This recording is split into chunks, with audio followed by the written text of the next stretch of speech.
Welcome to The Shot with special guest Katie Davison. That's me. Here's to Les Gentils and a Journey to Hell. Ooh, oh, I don't know what any of that means.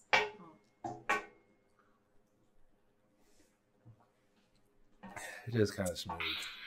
Actually, it's more of a journey from hell is what it is. I didn't know what you're doing. All right, for this, we're going back in time. Ooh, Yes. We're going to go back to 1761. Oh, the roaring 60s. Of the 1700s. Something like that. 1761. There was going to be a transit of Venus across the face of the sun. And the French were very interested in actually measuring this transit. The British, not so much until the French got really excited about it. Oh, and then they were like, oh, we can't let the French outdo us. Yeah. Of course. And so they were going to do some measurements. And in these measurements, you're able to figure out how far away from the sun the Earth is. And so it's you know, some really good science that goes on with this. And so all these astronomers get dispatched around the world. Dispatched. Wow. Yes. And one of them is a French astronomer. And I have to now use my phone. Okay. His name is, I can't even say it, Guillaume Joseph Hyacinthe Jean Baptiste Le Gentil de la Galaxie. Wow. We will just call him Wow. Gary? Le Gentil. Okay. All right, so Le Gentil is going to go to Pondicherry, India to watch Venus transit the sun. So he starts his journey. It's a 3-month journey just to this island east of Madagascar. It was called the Isle of France at the time, but now it's like Marseille, something like that. So I'm just going to call it the Isle of France. It's easier to say. Okay. So 3 months to the Isle of France. And when he gets there, he finds out that the British now control the Indian Ocean. Oh, no, those damn British.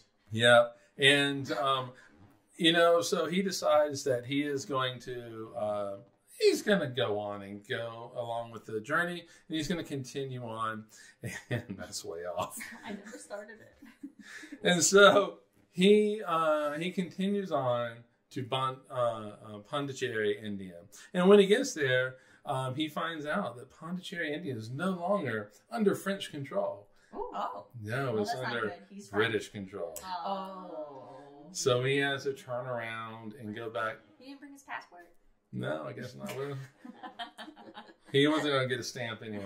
And so he has to go back to the Isle of France. Oh, wow. And so along the way back to the Isle of France, the seas are choppy.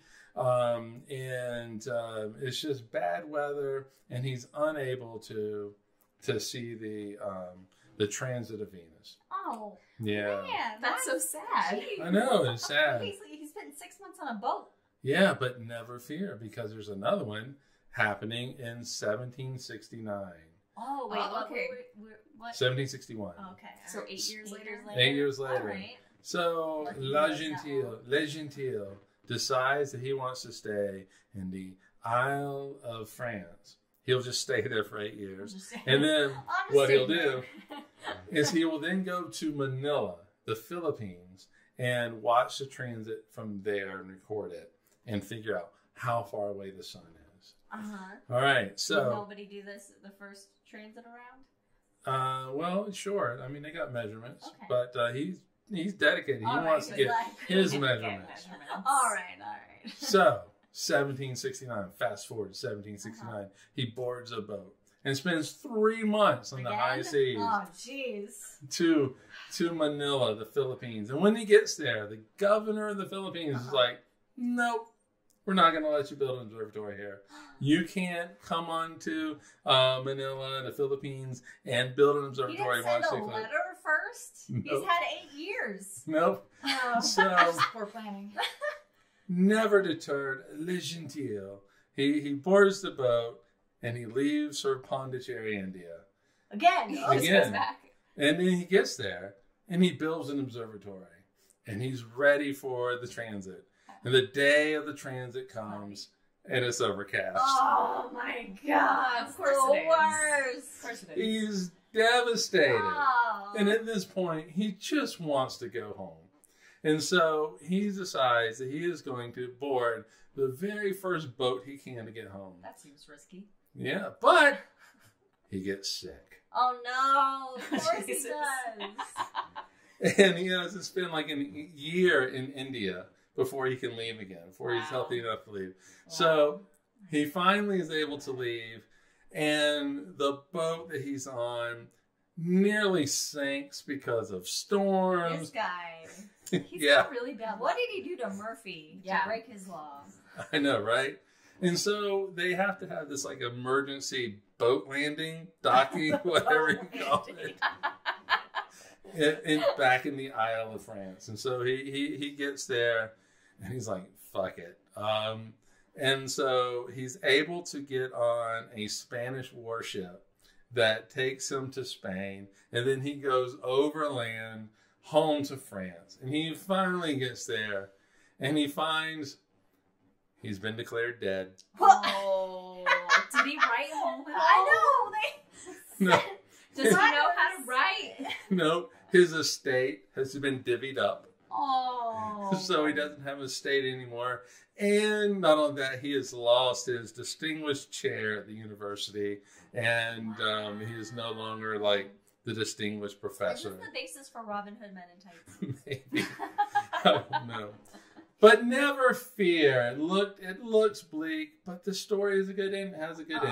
Oh, this is Yes. So he's able to write a book about his adventures. He couldn't write any letters. No, but he wrote a book and it had great financial success. So he got money.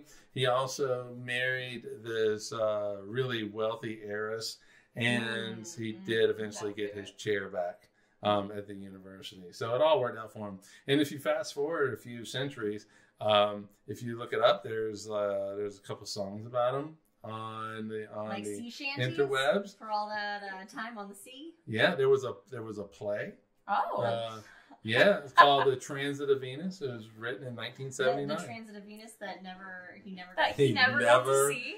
Got to see. That's the saddest story. The untransited Venus. And that is the story of Le Gentil Wow. and the journey from hell just to see Venus cross the sun. You know, he really tried to follow his dreams. He did. He did. He missed it twice. Well, Venus is worth it. It really is. It Yeah. really is. So follow us on all the things. And once again, special guest Katie Davison here. And we'll see you next time. Vocalize. It's a podcast, too. Thanks for having me. Okay. I'm 1% smarter today now. Hey, all right. Yeah. Bye, everyone. Cheers. Bye.